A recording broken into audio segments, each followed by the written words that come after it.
C'était la météo avec MTN.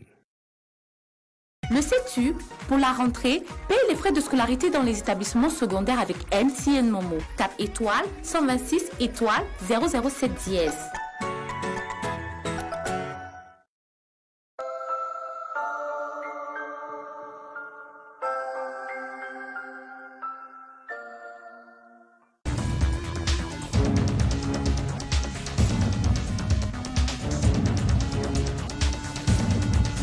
Le Cameroun s'identifie dans le vaste ensemble des opérations du maintien de la paix.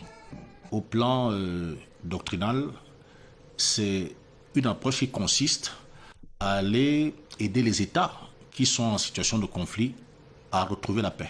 Ce faisant, le Cameroun participe ou contribue à l'accomplissement d'un des buts fondamentaux de l'Organisation des Nations Unies, mais aussi de l'Union africaine. Le Cameroun, dans le maintien de la paix à travers le monde, affirme sa stabilité intérieure.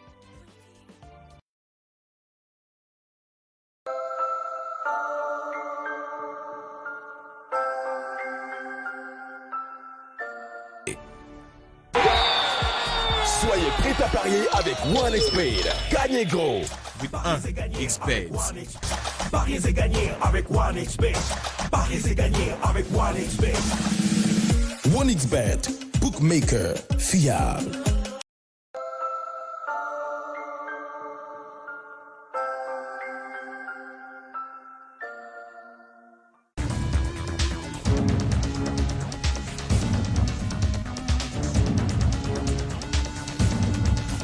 Le Cameroun s'identifie dans le vaste ensemble des opérations du maintien de la paix. Au plan doctrinal, c'est une approche qui consiste à aller aider les États qui sont en situation de conflit à retrouver la paix. Ce faisant, le Cameroun participe ou contribue à l'accomplissement d'un des buts fondamentaux de l'Organisation des Nations Unies, mais aussi de l'Union africaine. Le Cameroun, dans le maintien de la paix à travers le monde, affirme sa stabilité intérieure.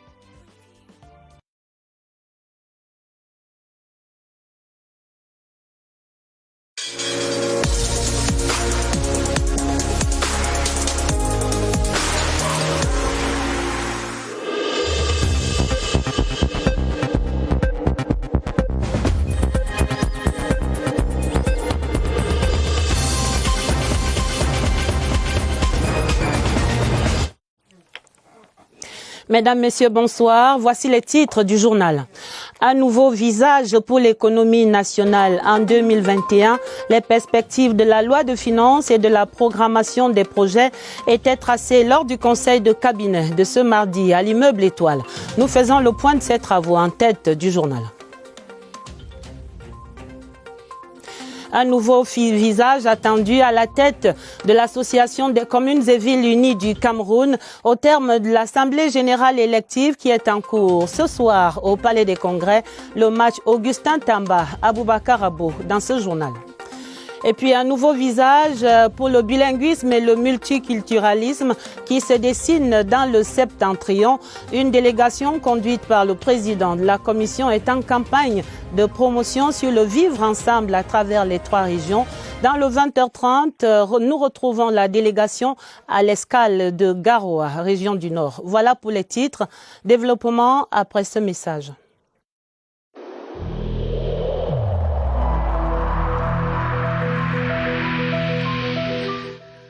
Il est essentiel que les mesures qui ont été indiquées soient absolument respectées par chacun de nous.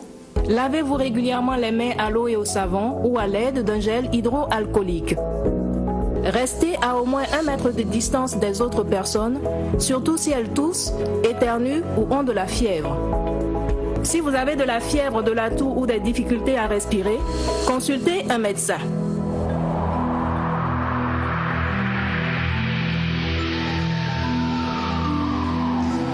Exercice budgétaire 2021. Pour ouvrir le journal, le gouvernement pose les balises. Le conseil de cabinet présidé ce mardi par le Premier ministre, chef du gouvernement en visioconférence, a permis de faire le point des préparatifs pour la prochaine loi de finances. Également présenté la nécessité d'inscrire uniquement les projets arrivés à maturité au budget d'investissement public.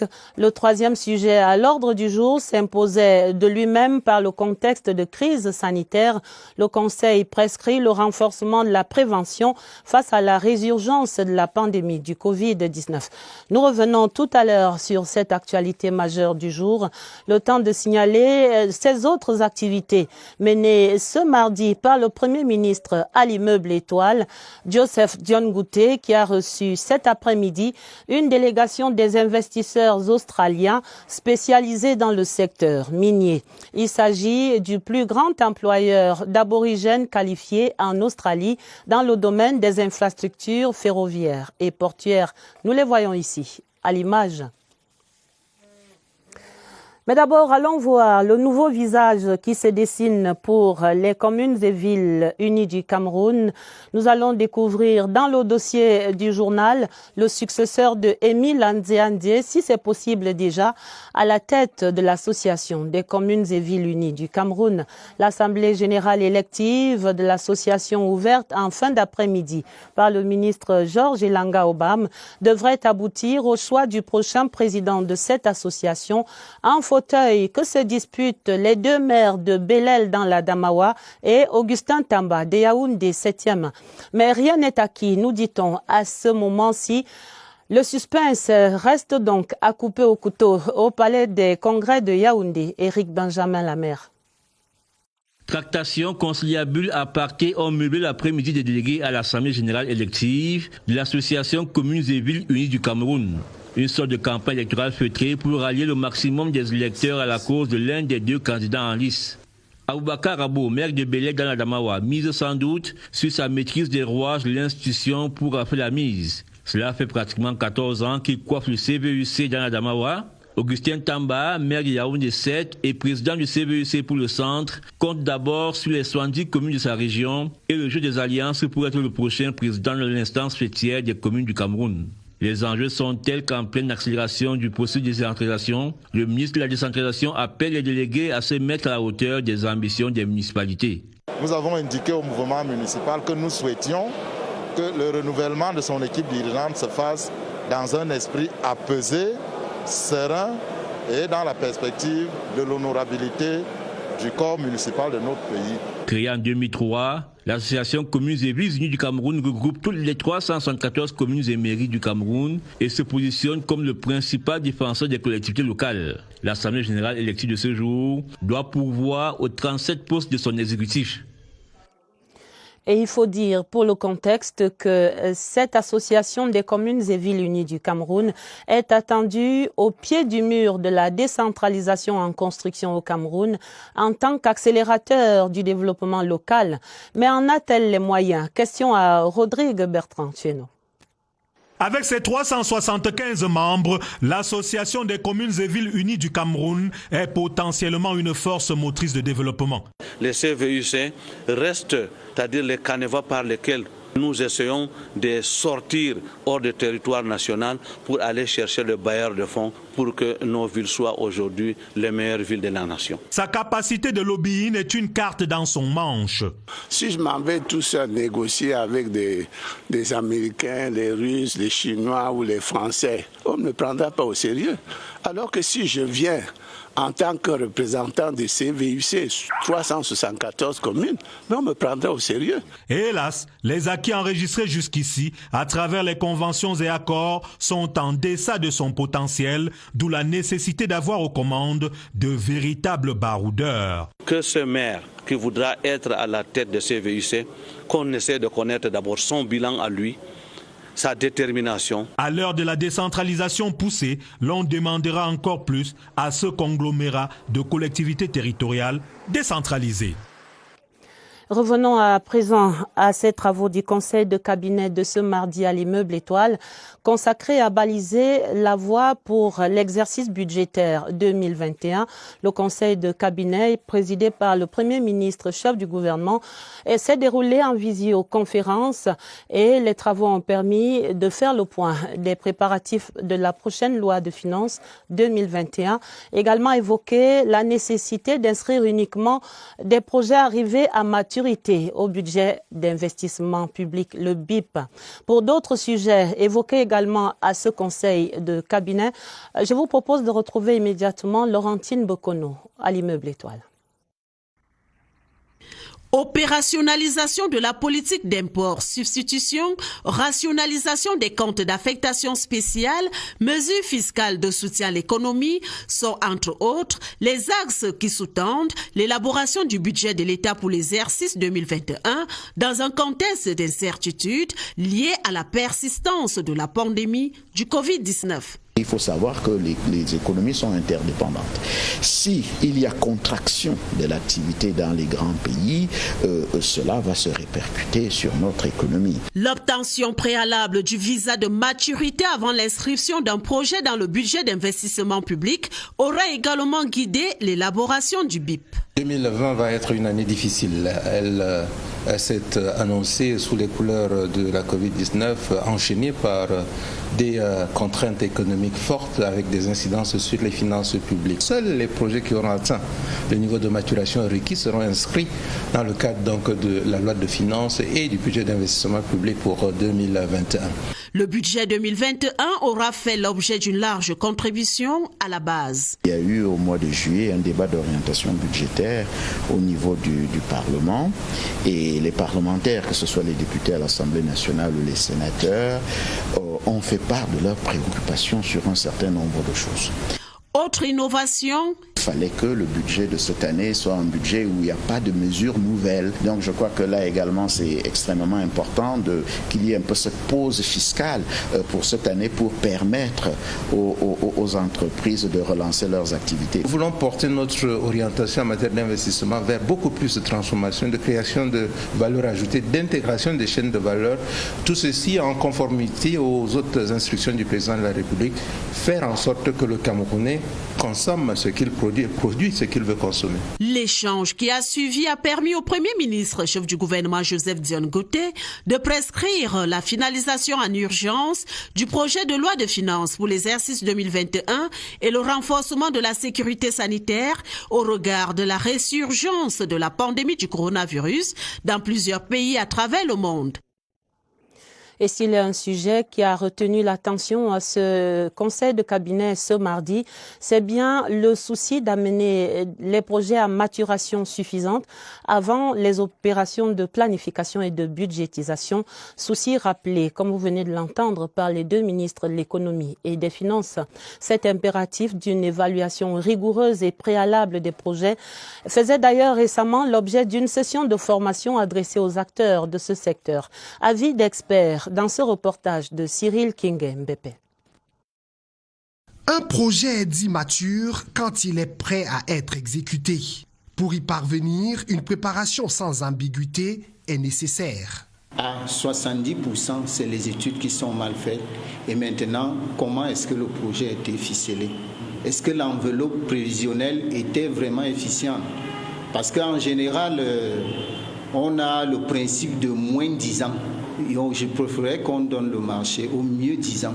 Les contractants proposent qu'il y ait une flexibilité dans les plans gouvernementaux. Au moment que l'étude est faite, on doit pouvoir intégrer, n'est-ce pas, les contractants pour pouvoir avoir une bonne étude d'abord. Je m'attends à avoir les agents du gouvernement, n'est-ce pas, qui sont plus flexibles. La planification, disent d'autres experts, est le ferment du succès des projets. Il faut faire un diagnostic. Si le diagnostic est fait, il faut présenter les pathologies. Après les pathologies, on peut donc faire une ordonnance. Les études sont faites, mais de façon légère. Si les études sont légères, le devis qui va suivre et qui est conforme aux études ne sera pas donc un devis qui peut faire exécuter les travaux conformément aux règles de l'art. Après plusieurs formations sur les choix de projets accordés aux ordonnateurs, l'année 2021 s'annonce moins difficile.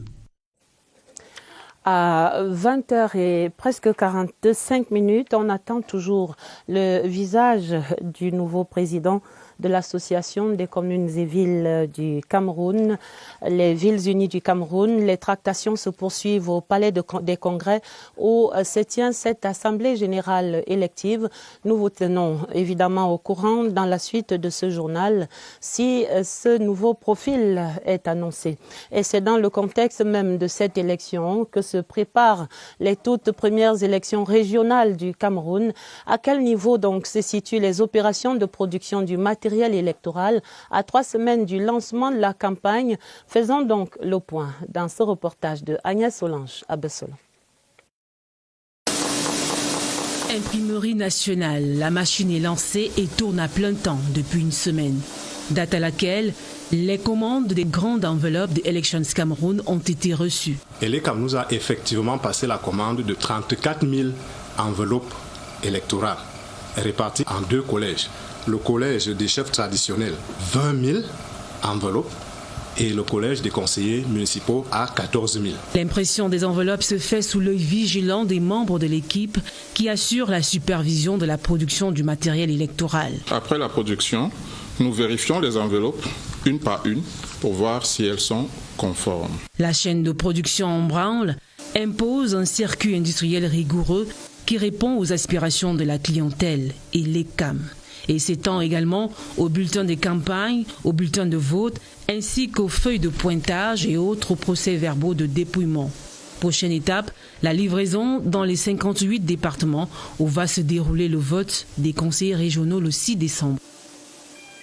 En politique encore, la commémoration du 38e anniversaire de l'accession à la magistrature suprême de son Excellence Paul Biya se prépare activement et on annonce une séance de travail sous forme de réunion restreinte sous la présidence du camarade ministre Louis-Paul Motazé, le chef de la délégation permanente départementale du comité central du RDPC pour le département du Djaï-Lobo. Ce sera vendredi 6 novembre à la permanence du parti RDPC de Saint-Mélima dès 11h et d'autres réunions également qui se préparent déjà à travers le territoire national.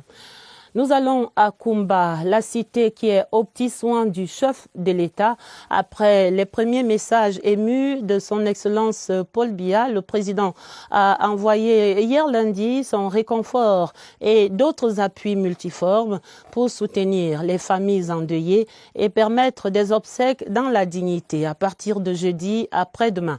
Le ministre Paul Atangandji était porteur de ces enveloppes et il a tenu à transmettre personnellement l'empathie présidentielle à toutes les victimes encore hospitalisées. Les escales de Kumba à Boya jusqu'à Douala, c'est dans ce reportage de Augustin Guizana.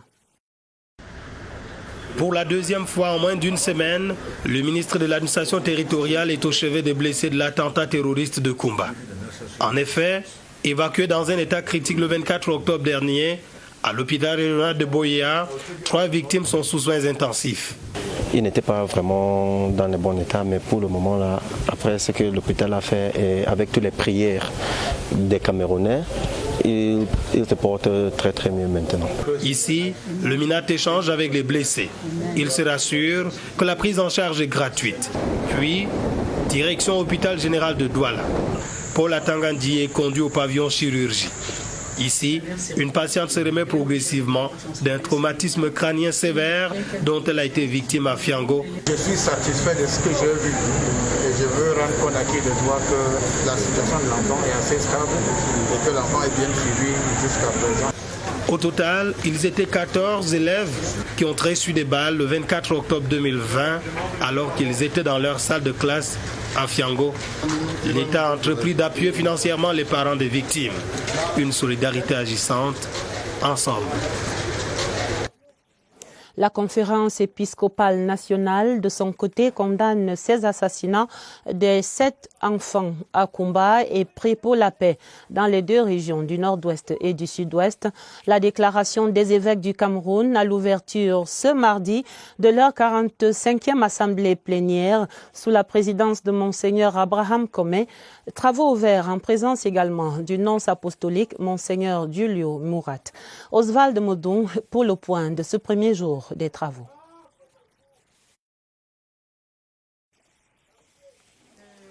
Dans un instant, certainement, ce reportage de Oswald Modon sur l'ouverture des travaux de l'Assemblée générale des évêques du Cameroun. Je le vois en image. Et voici Oswald Modon. Pour une rencontre généralement ordinaire, la 45e Assemblée plénière des évêques du Cameroun n'a rien d'ordinaire. Reporté pour cause de Covid-19, le conclave ouvert ce mardi marque les retrouvailles entre les guides de l'Église catholique du Cameroun en présence du nonce apostolique Julio Murat après de longs mois. Analyser ensemble le travail qui est fait, voir si ce travail s'est adossé sur la vision que nous avions précédemment impulsée. Le nonce apostolique salue la mobilisation des pasteurs qui sont restés proches des fidèles au plus fort d'une pandémie qui a ébranlé le monde et changé les habitudes. L'œuvre de l'archevêque de Douala dans cette lutte a également été relevée. Le récent meurtre de jeunes élèves à Kumba ne laisse pas dans l'indifférence le clergé qui condamne. Les évêques sont viscéralement contre la violence. Nous nous sentons vraiment transpercés, non seulement par la mort des innocents en général, mais la mort des petits. Les travaux de cette 45e assemblée, qui se déroule en huis clos, se referment vendredi prochain. Sur ce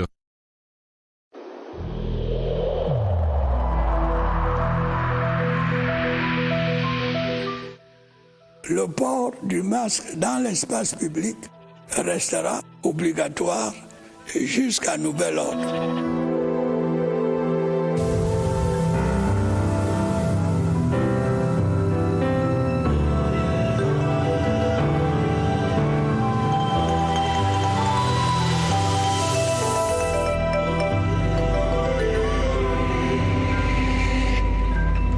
Le Cameroun, sur le front de la lutte contre le Covid-19, les populations sont appelées à jouer leur rôle pour préserver les résultats confortables obtenus après 8 mois de lutte acharnée contre cette terrible pandémie. Le point de presse de ce mardi a livré également des chiffres après ceux du 1er novembre. Évariste Eyenga, nous vous retrouvons maintenant à ce centre des opérations des urgences de santé publique à Yaoundé-Messa.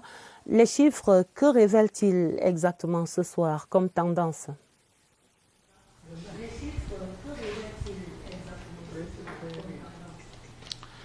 Bonsoir, les chiffres révèlent une situation statique, elle est quasi identique à celle du 1er novembre, jour auquel on a donné la dernière situation épidémiologique statique. Donc au niveau des cas confirmés, toujours 22 103 cas, 21 151 rémissions, c'est-à-dire les guérisons, 429 décès, un taux de létalité de 1,94%. Mais là où ça change, c'est cette variable sur le taux de guérison. Il a régressé quelque peu, un tout petit peu. Il passe de 96% à 95,69%, ce qui fait craindre un peu les autorités sanitaires dans le contexte où le Cameroun vient de traverser la barre des 22 000 cas et que partout dans le monde se signale une deuxième flambée de cette épidémie avec, annonce-t-on, des souches un peu plus virulentes. Voilà pourquoi il y a eu cette interpellation, cet appel à l'endroit des populations afin que celles-ci jouent leur rôle également, leur partition, étant donné que la lutte contre le coronavirus Covid-19 est une lutte commune, une lutte collective qui interpelle plus d'une entité, non seulement les administrations, non seulement le ministère de la Santé publique, donc les autorités sanitaires, mais aussi les populations qui elles-mêmes devraient adhérer en restant respectueuses des mesures sanitaires prescrites par le gouvernement en place. Cela a un peu déploré. Quelques corps de métier ont particulièrement été indexés ce soir. Il s'agit du corps enseignant, il s'agit de certains leaders religieux également, il s'agit des commerçants, il s'agit des usagers des transports en commun et puis ceux qui fréquentent les lieux de loisirs et les débits de boissons. Voilà les endroits où on a relevé qu'il y a un relâchement total de l'observance des mesures barrières, ce qui expose les personnes vulnérables à cette pandémie du coronavirus Covid-19. Voilà l'essentiel du point de presse de ce soir qui vient de s'achever et il y a quelques instants, point de presse donné par le docteur Fanny Mamat. Merci Évariste, vous êtes visiblement dans le noir, mais nous avons saisi l'essentiel de ces informations et les populations appelées donc à continuer à maintenir la pression sur cette pandémie. La Commission nationale pour la promotion du bilinguisme et du multiculturalisme est en tournée dans le septentrion à l'étape de Garoua, dans le nord. La délégation que conduit le président Peter Mafani Musonge a appelé les populations de la région à accroître la pratique quotidienne du bilinguisme pour consolider la paix, l'unité nationale et le développement. Claver Pascal Ndanga est à Garoua. Les échanges se sont voulus francs et directs entre les membres de la Commission nationale pour la promotion du bilinguisme et du multiculturalisme et les forces vives de la région du Nord. Dans la dynamique de renforcement et de consolidation du vivre ensemble, les mots tels que les discours haineux, la désinformation, le communautarisme et les replis identitaires doivent être combattus énergiquement au moment où le Cameroun aspire à son émergence à l'horizon 2035, selon Peter Mafani Musonge, président de cette commission. Les exposés ont permis de passer en revue les actions, mesures et instruments mobilisés par le président de la République Paul Biya pour favoriser la pratique quotidienne du bilinguisme et valoriser la riche diversité culturelle du Cameroun. Qu'il soit tolérant et qu'on respecte les autres, même s'il y a des différences, qu'on puisse vivre ensemble. La rencontre tenue en présence du gouverneur de la région du Nord, Jean Abatédi, a permis de recueillir des avis et suggestions qui touchent à plusieurs aspects de la vie de la nation. Le vivre ensemble est également célébré dans le deuxième épisode de votre feuilleton qui est consacré cette semaine à ces mets locaux du Cameroun qui nourrissent le lien du vivre ensemble entre Camerounais. Il s'agit des Ndolé, des Sanga, des héros de la Sojone et bien d'autres délices de nos terroirs et qui régalent sans distinction les ressortissants de toutes les régions. Une véritable symbiose autour de l'unité nationale. Dans ce restaurant de Yaoundé, les mets locaux aiguisent l'appétit du vivre ensemble. On se régale autour d'une table en relevant le goût de l'unité dans la diversité. Adjou, Héro, Kati Kati, Ndolé, Sanga, Bings, Coq. Les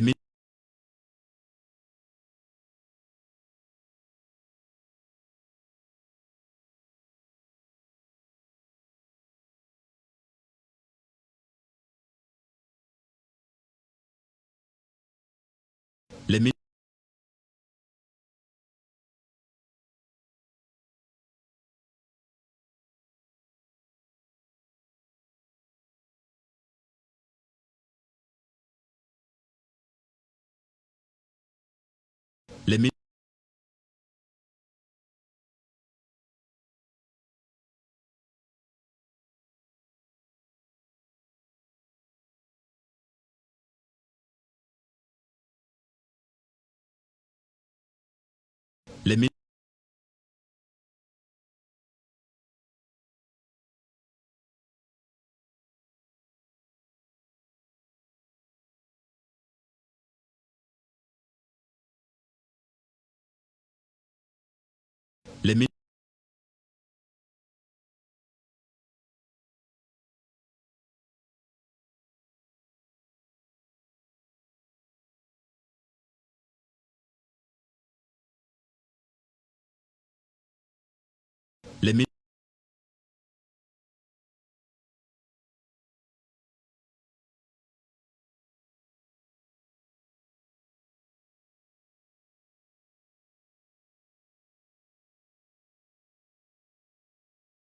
Les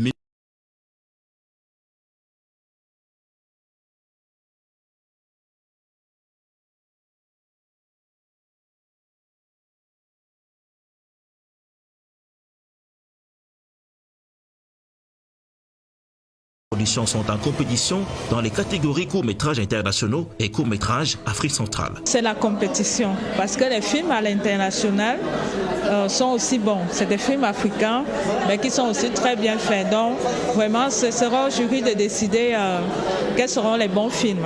Outre ces catégories, les cinéastes camerounais présentent 4 documentaires sur 8 sélectionnés cette année aux écrans noirs. Plusieurs séries et web-séries camerounaises sont aussi en compétition. Reste alors attendu les lauriers au soir du 8 novembre prochain. L'Association des médecins du Cameroun, Medcamer, désormais associée à la compagnie Atlantic Assurance, pour offrir une couverture santé totale à leurs familles. Signature de la convention à Douala est racontée ici par Chris Patricia Loulouga. La convention signée entre l'Association des médecins du Cameroun et Atlantic Assurance vient régler la problématique de la prise en charge des personnels médicaux, souvent pris de court en cas d'urgence ou de maladie grave. Très souvent, quand ils tombent malades, par manque de moyens, les prises en charge sont difficiles. En souscrivant nos produits santé assure tous, désormais pourront être pris en charge partout dans le pays, où ils se trouveront quelle qu'en soit la localité. À travers cette convention, Atlantic Assurance va doter les médecins et leurs familles d'une solide couverture médicale qui intégrera soins hospitaliers, examens médicaux et produits pharmaceutiques. Les membres de l'Association des médecins du Cameroun payeront 69 000 francs CFA par an, soit environ 6 000 francs CFA par mois, pour bénéficier d'une prise en charge allant jusqu'à 3 millions de francs CFA. La prise en charge ne demande pas de formalités particulières. Il suffit d'arriver n'importe où, vous donnez même le numéro de téléphone, ça permet de vous identifier. Et puis l'empreinte juste pour confirmer. Les médecins qui accueillent favorablement ce partenariat en espèrent d'autres pour l'épanouissement du corps médical.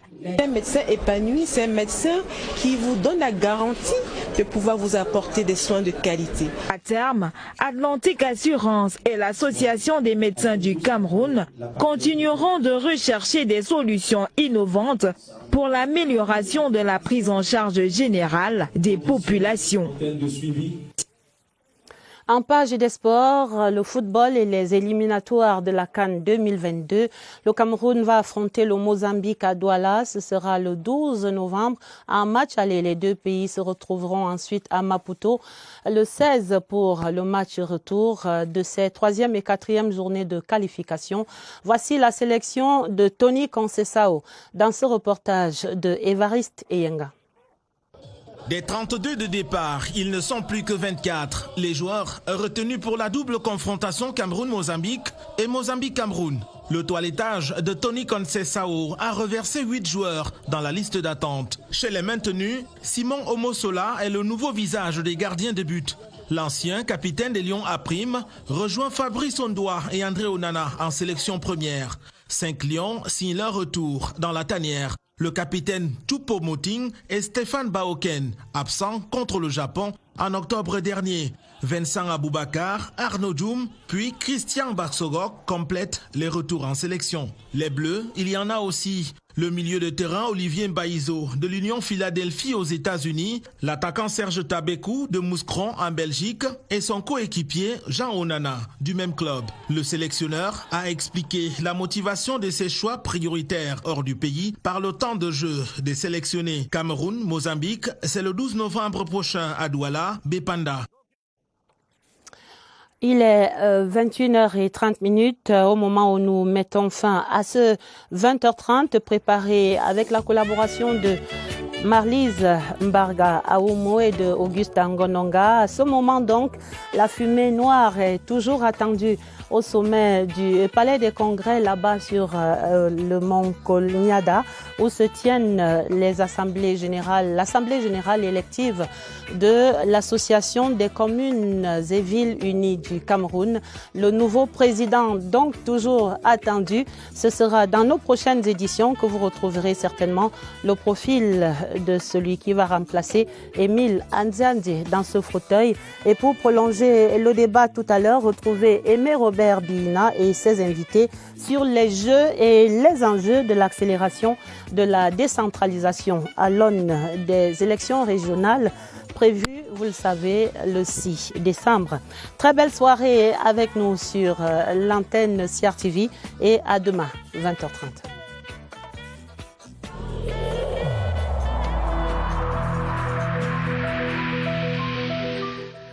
Évitons de stigmatiser ceux qui sont atteints par la maladie.